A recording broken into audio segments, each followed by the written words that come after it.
Hai Sobat Rebahan, selamat datang di channel hiburan Kamar Rebahan.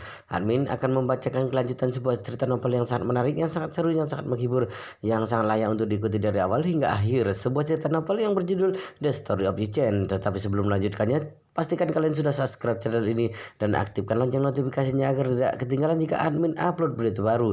Jika kalian menyukai cerita seperti ini, jangan lupa like, jika berkenan share juga ke teman-teman lainnya agar teman-teman lainnya juga mendapatkan informasi dan hiburan di channel ini.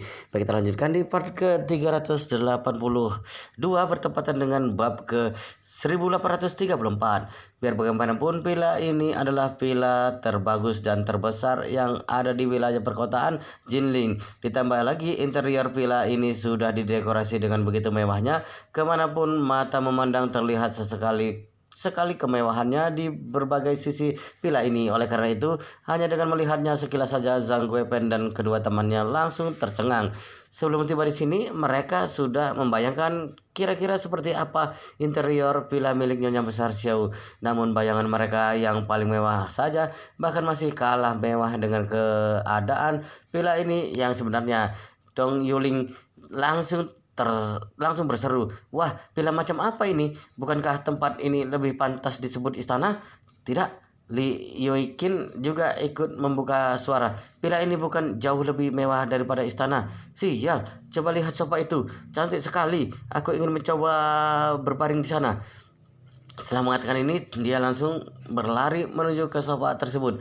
"Aku juga ingin mencobanya." Saat melihat Li Yuekin berlari ke sana, Dong Yuling langsung menjatuhkan kasur lipat di tangannya dan berlari mengikuti temannya itu. Sofa tersebut adalah sofa kelas atas bergaya Eropa yang diimpor dari Italia, yang dibuat khusus untuk keluarga kerajaan Eropa. Pemilik villa ini sebelumnya mengimpornya langsung dari luar negeri. Harganya lebih dari 1 juta yuan. Perbedaan sofa ini dengan mebel Huang Huali adalah bagian mebel Huang Huali yang termahal adalah kayunya. Sebenarnya mebel mereka tidak terlalu nyaman untuk digunakan, sama saja dengan membeli satu set kasur yang terbuat dari batu bata emas. Harganya benar-benar sangat mahal, tetapi sangat keras.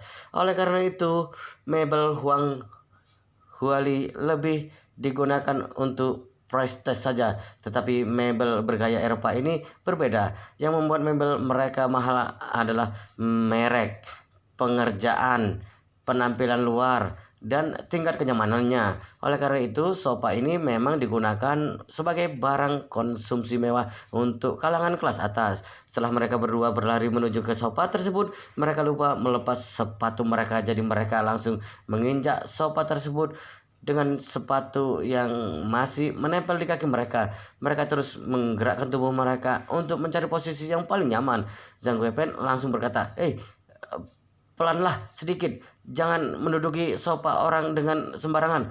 Lepas sepatu kalian juga, jangan sampai mengotori sofa itu." Dong Yuling tersenyum dan berkata, tidak apa-apa. Bukankah tadi sopir itu sudah menyuruh kita untuk menganggap rumah ini sebagai rumah kita sendiri? Saat berada di rumahku, aku memang tidak melepas sepatuku." Li Yuekin juga berkata dengan penuh semangat, "Kak Guipen, kemarilah. Kamu harus mencoba sofa ini juga. Rasanya benar-benar sangat nyaman.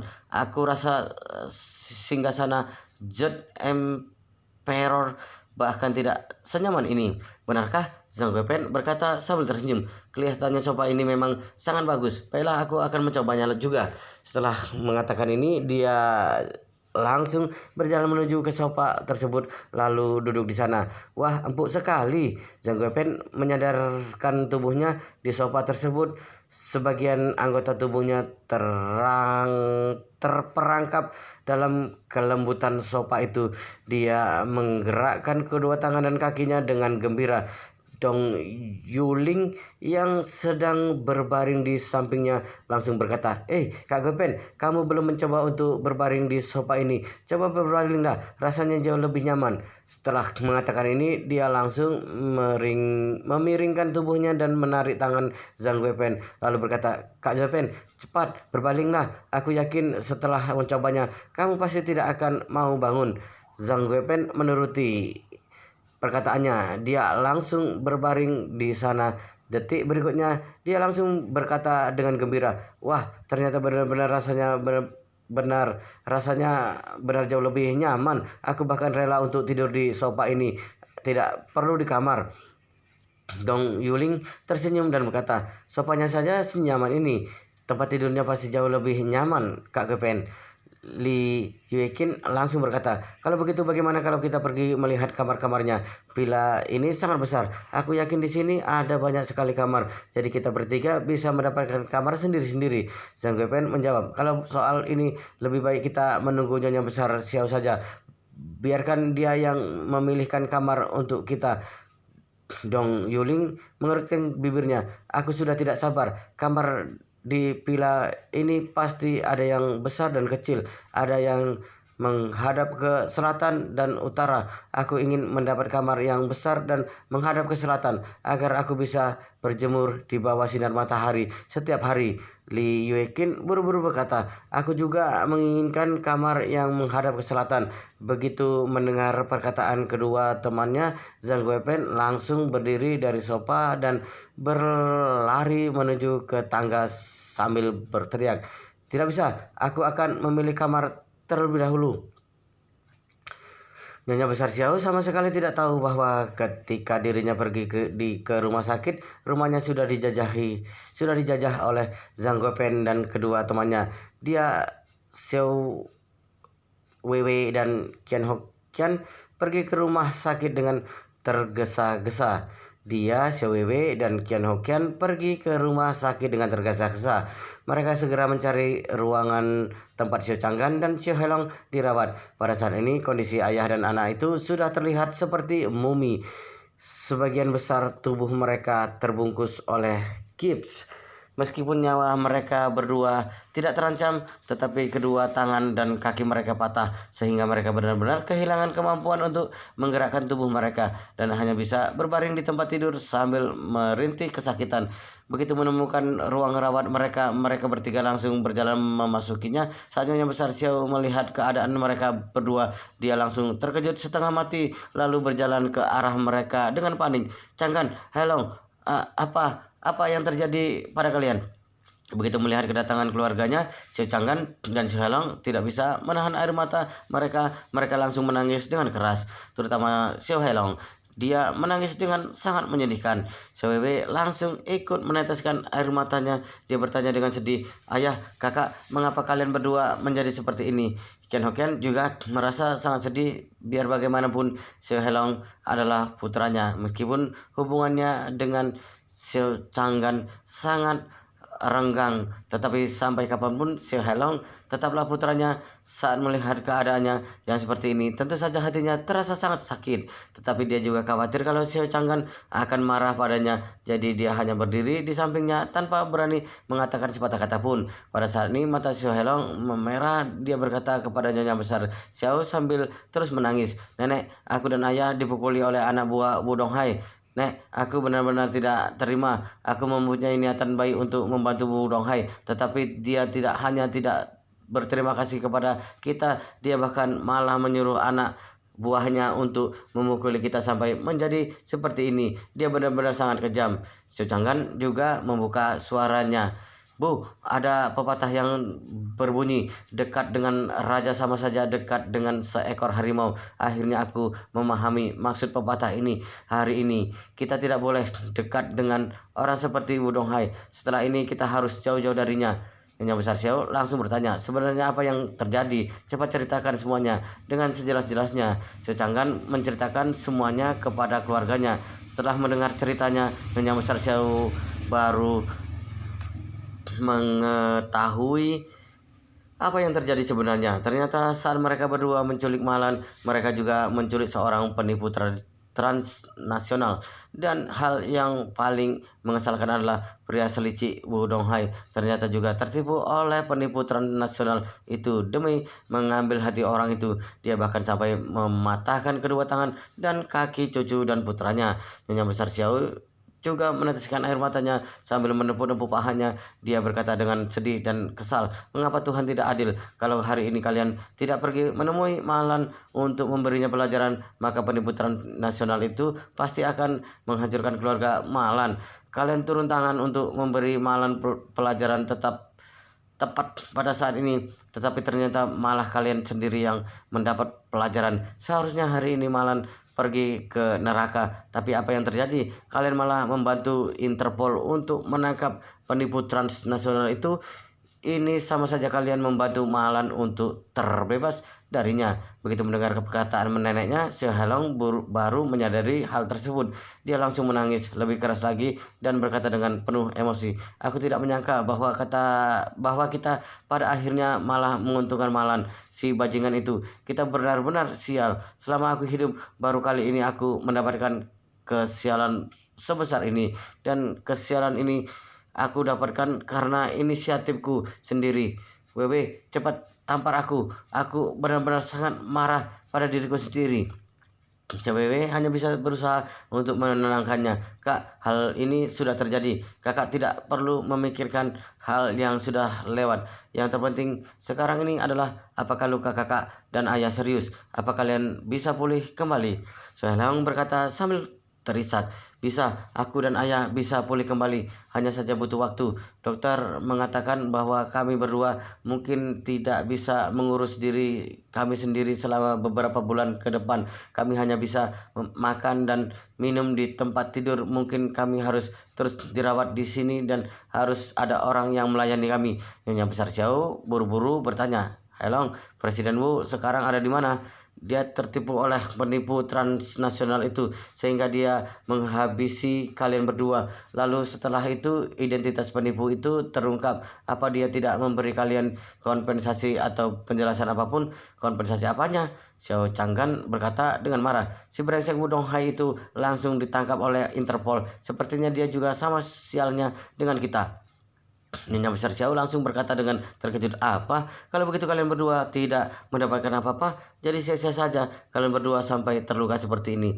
Xiao Changgan tentu saja mengetahui maksud perkataan Nyonya Besar Xiao. Dia berkata di dalam hatinya, "Maksud ibu adalah aku dan Xiao Halong sudah terluka sampai seperti ini karena anak buah Wudong Hai. Biar bagaimanapun Wudong Hai paling tidak harus memberi kami kompensasi. Mengapa yang ibu pikirkan hanyalah uang, uang, dan uang saja?"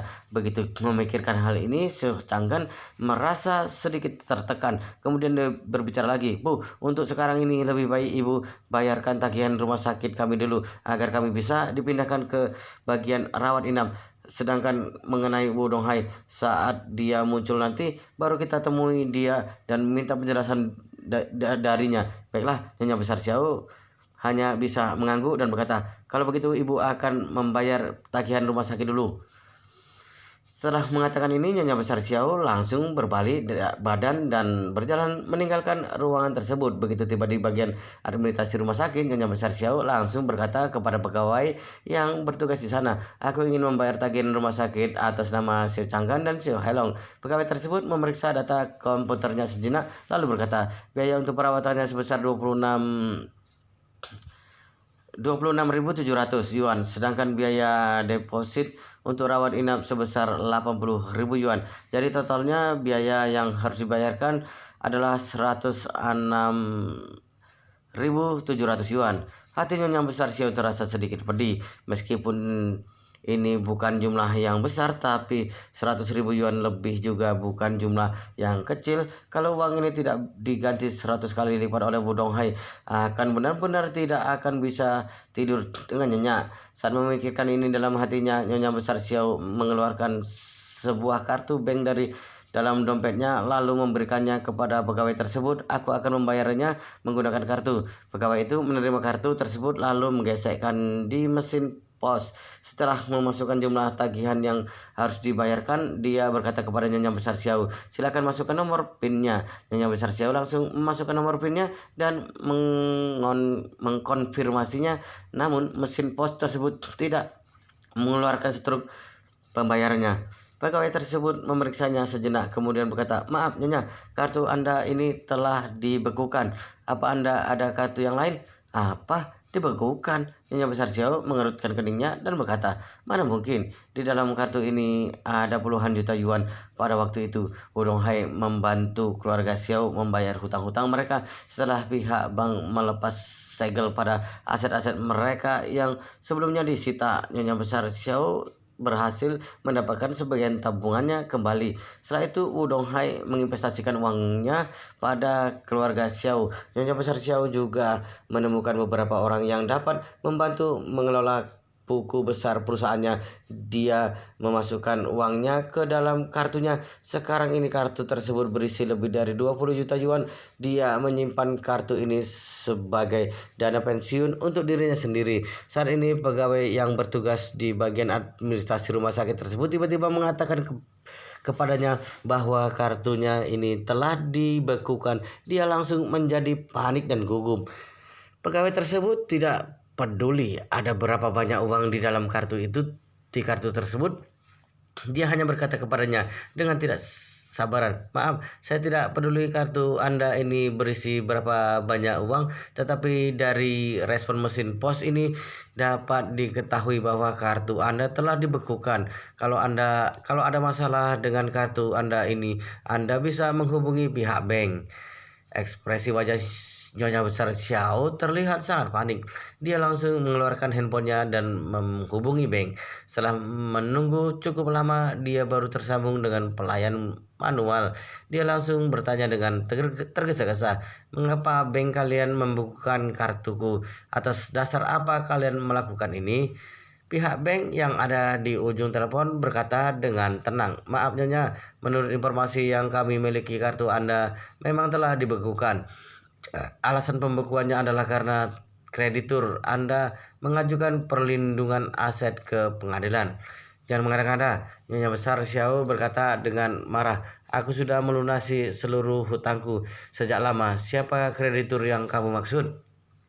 Pihak bank tersebut menjadi sedikit kesal. Nyonya, tolong bicara baik-baik. Jangan marah-marah seperti ini. Di sini terdapat dokumen mengenai pengajuan perlindungan aset tersebut.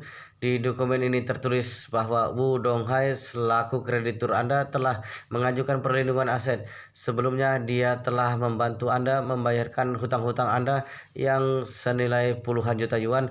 Dia juga menginvestasikan puluhan juta yuan kepada perusahaan Anda. Tetapi sekarang dia ingin menarik semua uang yang telah dia pinjamkan dan investasikannya. Oleh karena itu dia membekukan kartu Anda. Apa?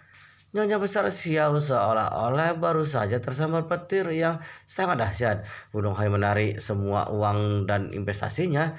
Bukankah itu artinya setelah ini keluarga Xiao akan kembali ke keadaan yang dulu lagi? Keadaan di mana kami tidak punya apa-apa sama sekali. Saat melihat Nyonya Besar Xiao hanya berdiri di tempatnya sambil melamun, pegawai administrasi rumah sakit tersebut bertanya kepadanya, apa Anda jadi membayar tagihannya? Kalau Anda tidak membayarnya, sepertinya kami terpaksa harus mengeluarkan kedua pasien tersebut dari rumah sakit ini.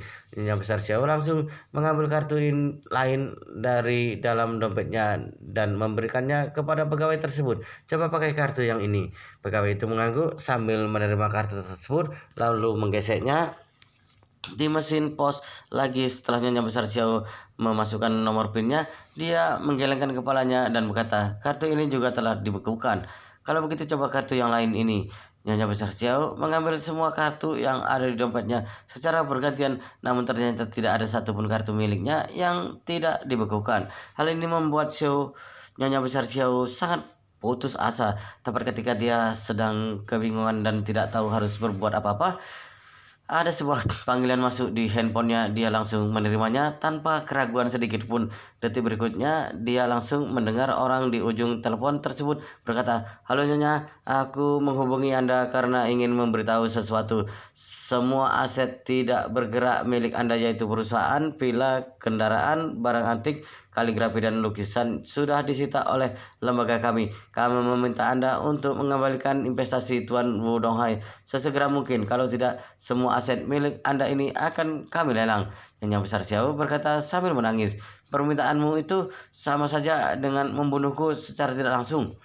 Orang di ujung telepon tersebut berkata lagi dengan sopan, maaf Nyonya, kami hanya bertindak sesuai dengan aturan yang ada. Jumlah hutang yang diklaim oleh kreditur Anda sudah jauh melebihi jumlah aset Anda. Jadi kalau Anda tidak membayar hutang Anda tepat waktu, kami akan menuntut Anda. Nyonya Besar Xiao berkata sambil terisak-isak, cucu dan putraku saat ini sedang dirawat di rumah sakit. Apa kamu tidak bisa membiarkanku untuk membayar tagihan rumah sakit mereka terlebih dahulu? Maaf Nyonya, saat ini Anda adalah pemegang ekuitas negatif, dan kalau Anda masih mempunyai uang, Anda harus menggunakan uang tersebut untuk membayar hutang Anda kepada Tuan Wu Donghai terlebih dahulu. Brengsek, Nyonya Besar Xiao berteriak dengan marah. Tindakanmu ini sama sekali tidak berkeprimanusiaan. Maaf Nyonya, Anda memang berkewajiban untuk membayar hutang-hutang Anda. Nyonya Besar Xiao berteriak lagi. Seharusnya orang yang sepertimu ini mati saja. Berani-beraninya kamu menindas wanita tua sepertiku. Kamu pantas untuk mati.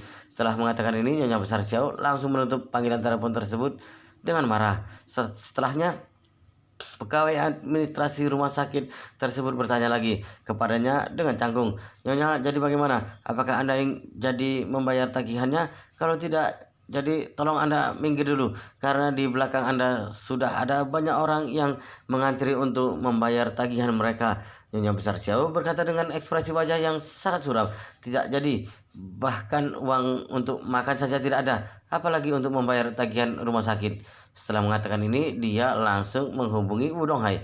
Meskipun dia tidak tahu bagaimana keadaan Wu Donghai saat ini, tapi setidaknya dia harus menghubunginya dan berpura-pura untuk menanyakan keadaannya. Tidak disangka, ternyata panggilan tersebut langsung tersambung. Setelah menerima panggilan tersebut, Wu Donghai langsung berkata dengan ketus, Nyonya tua, ada apa? Mengapa kamu menghubungiku?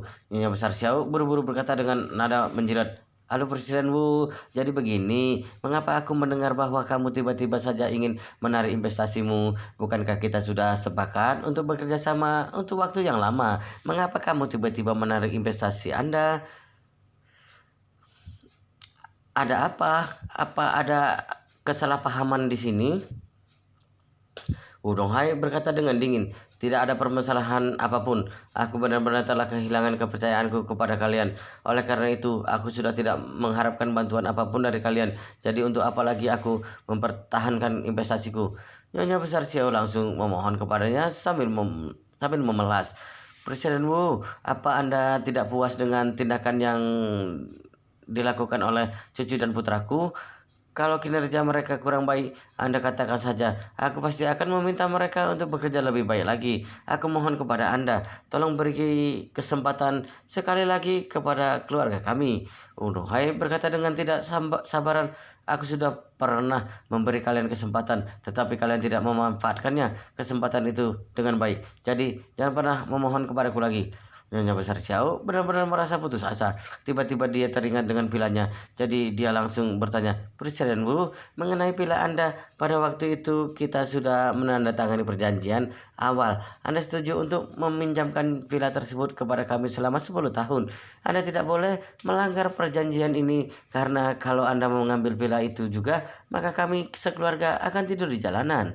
Hai menyeringai dan berkata, baiklah, kalian bisa tetap tinggal di sana, tetapi kamu harus memberitahu putramu kalau dia berani bercerai dengan Ken Hokian, aku akan langsung mengusir kalian dari sana. Nyonya Besar Xiao berkata dengan kesal, Presiden Wu, sekarang ini Anda sudah tidak membutuhkan kami untuk melawan Yu Chen, tetapi mengapa Anda masih memaksa putraku untuk terus bersama dengan wanita kotor itu?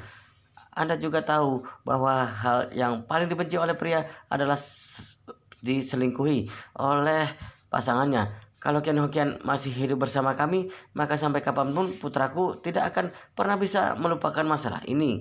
Wu Donghai berkata dengan nada menghina, entah putramu bisa melupakan masalah itu atau tidak, hal itu tidak ada urusannya denganku. Kamu harus menuruti permintaanku. Kalau tidak, kamu bisa langsung keluar dari Villa Thompson kelas atas milikku itu dan serahkan villa itu kepada Ken Hokian.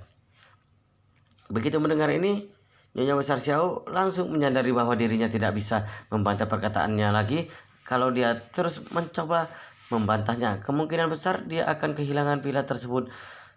Nyonya Besar Xiao sudah pernah merasakan tidur di jalanan.